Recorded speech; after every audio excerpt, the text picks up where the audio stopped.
General Irons. Oh my goodness. God.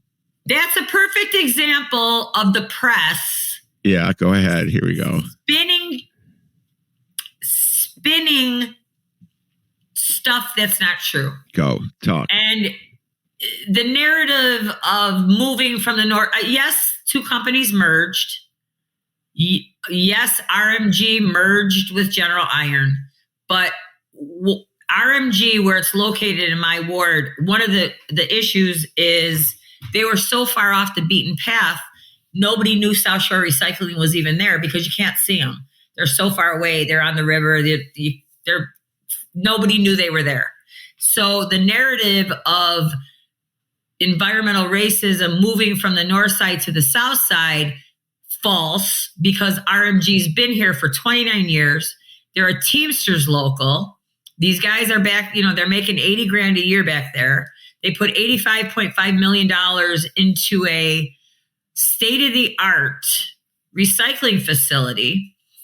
I have yet to have one person that was on the other opposite, the environmental justice community. And I want to breathe clean air, and I don't want, anything to hurt people. My grandkids live here, for God's sakes. And they go to the school that's a mile and a half away from there. So I live here. I would never do anything to hurt anybody in this community ever. And I've never lied. I've always included them to be part of the policy making, part of the process. When I found out that Hal Toland, when RMG, South Shore Recycling, was merging with General Iron, first people I called was the organization in my neighborhood, and we brokered a meeting with the Lapcon family, Steve Josephs, Hal Toland.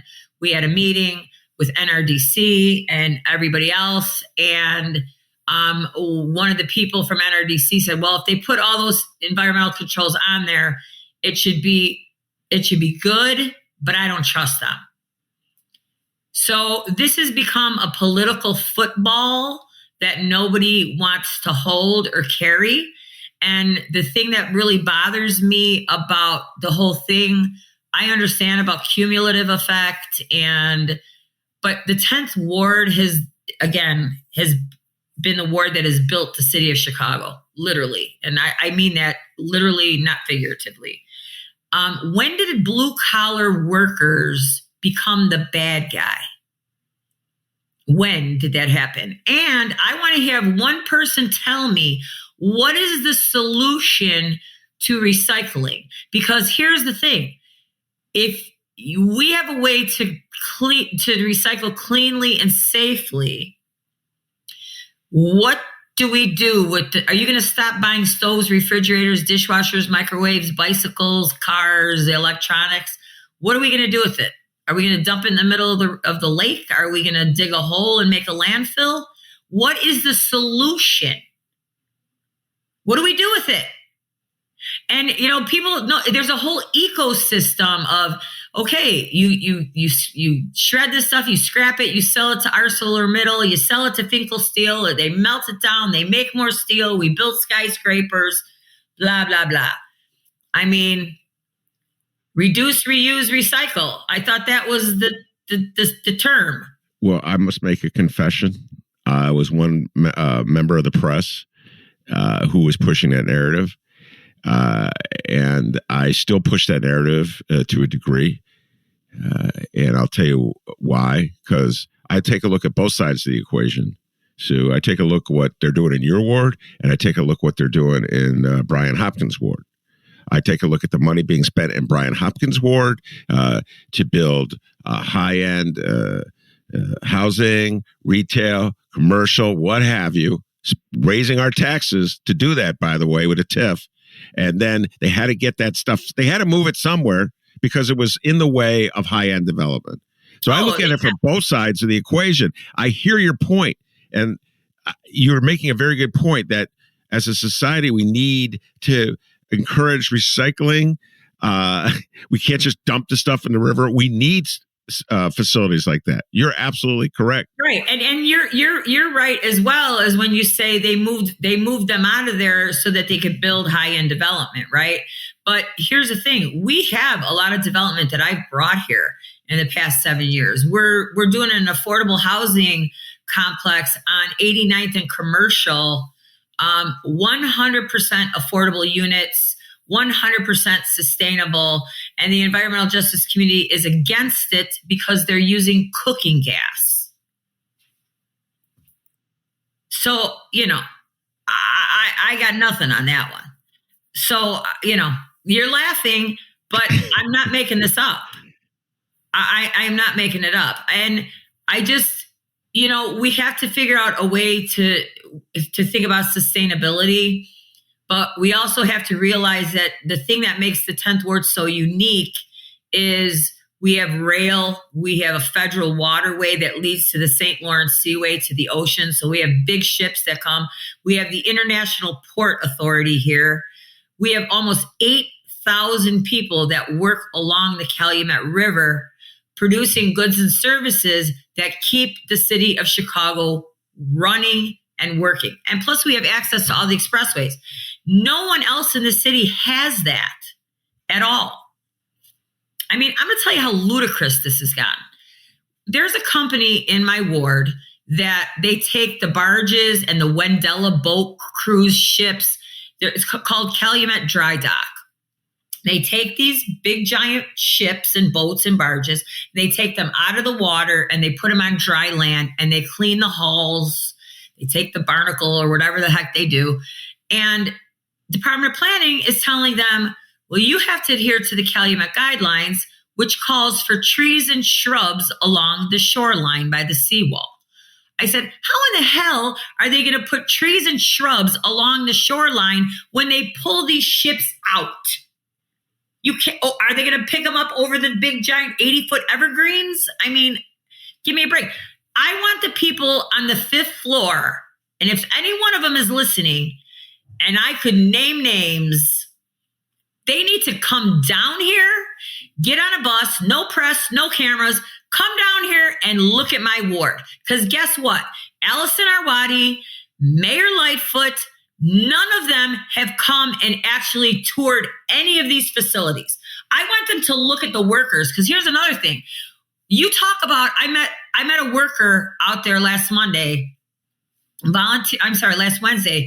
volunteering at the food pantry that is fully sustainable by South Shore Recycling. They donated the building, they pay the gas, the light, 600 families a week we're feeding out there. Here's a guy, black guy, 54 years old, has been working there for 22 years, Teamsters, making like 88 grand a year. Where's he going to go? Now, you're going to have 200 people out of work. How in the hell are these people going to feed their families when you have invested that much of your time? And let's face it, when you're 54 years old, it's not easy to find a job when you've been doing one thing for 22 years. You know what I'm saying? So that kind of stuff keeps me up at night. And I want my constituents to be able to breathe clean air and have clean water. And we did a poll. 79% of the people in this ward said that industry and constituents can live side by side as long as it's done cleanly and safely. What's the number one most important thing to my constituents? Jobs. Got it. District 31 had 124,000 steelworkers jobs. And when all the mills left, we were left with a ton of brownfields. There's no place in the city that has more vacant land than me. And people are starting to come here. And here, one of the warehouses, Ford took it. They're building electric Lincoln Aviators. That's eco-friendly. Another warehouse. It's a cold produce storage facility. People are excited about this. And now I got a new Dunkin' Donuts coming and I got a restaurant coming. They're building because now all these jobs are coming. So we're seeing this, this is such a crazy metaphor. We're like the phoenix rising from the ashes. So, the development on 89th and Commercial, I got people, oh my God, you're gentrifying South Chicago. Give me a break. Really? With 100% affordable housing units When was the last time somebody threw $80 million at South Chicago? Not in this century. No. So the last I saw it's been a while since, at least 3 days ago, since I've read the article. City Hall pulled a permit on General Islands. So the facility will not, at this very moment, be constructed up and running. So what's next? They go to court. I mean, I'm not a lawyer, but the city gave them the permits to build the facility. City gave them the permits to put in their electrical. City gave them the permits to put in their water treatment plant.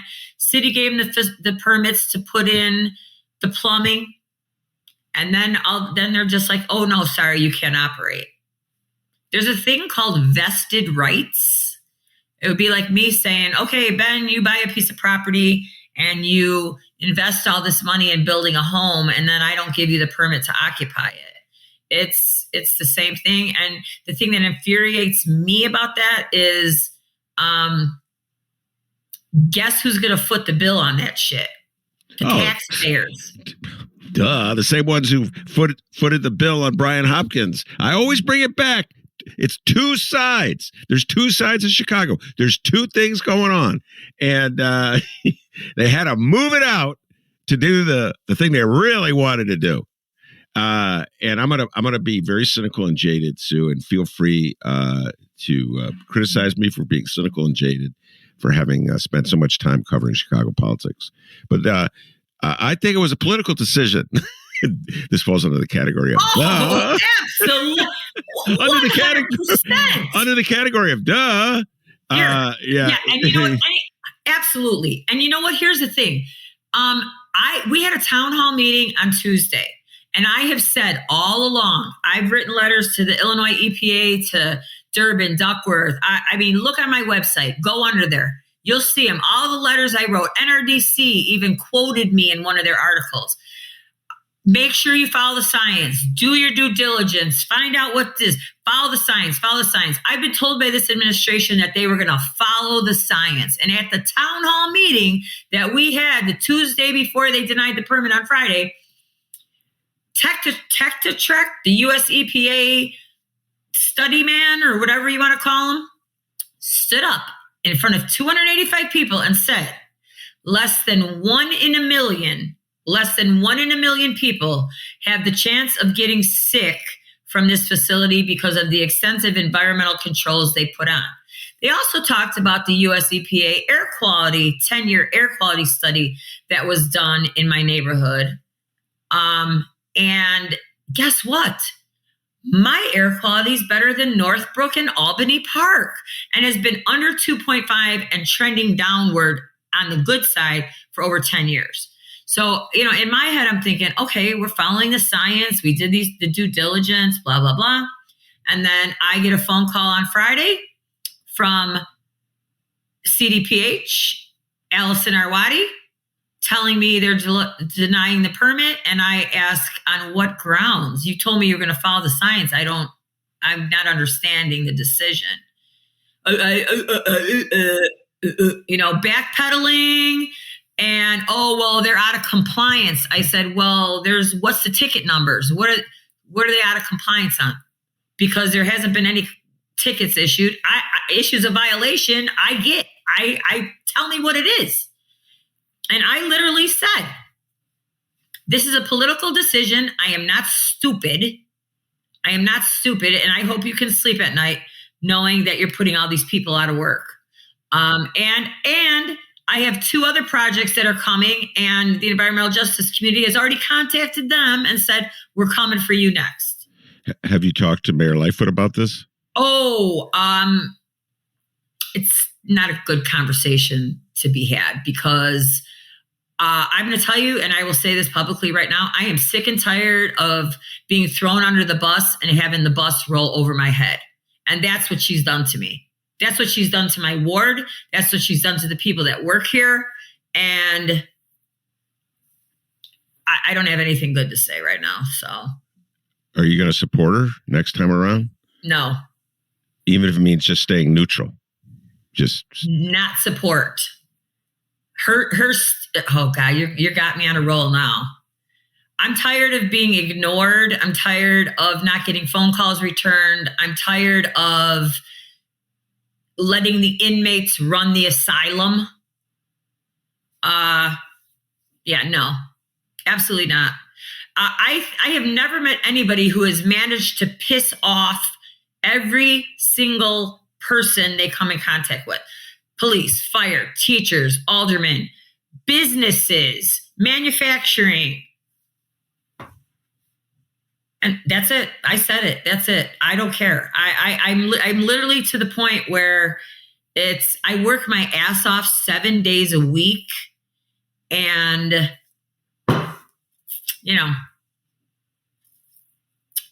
I just, you ask yourself, for what are we doing here? What are we doing? Sue, are you running for re-election? I just can't. I've never seen you. Okay. No, I might. Maybe I'll run for mayor. Maybe. She just announced her campaign. My husband would divorce me. Yes, he would. He'd move in with me. We'd be watching Bulls games together. Yeah. Oh, Lord. And White Sox. He loves the White Sox. So, yes, I'm running again. You're running again. And have the ward boundaries changed in any significant way? Have they moved you into Hammond, Indiana? Well, yeah. Well, they tried to put me. I've been in the map room 3 times, and the map that I had given and that I worked out with my neighbors, when I got into the map room, there was no sign of it. I mean, they had me going 8.5 miles west over the expressway, over the river, and into Elk Gardens, which, but you're disenfranchising 4,500 people that are 8.5 miles away from my office that have zero way to get there because there's no bus that runs down 130th Street. There's no bus. So, and I talk to people, I know people that live there. They're like, we don't know. We're part of Pullman. We're part of the Ninth Ward. They don't want that. So I've tried to go in the map room. I have been told by Mike Casper, you can't go left, you can't go north, you can't go this way, you can't go that way. I said, why the hell am I in here then?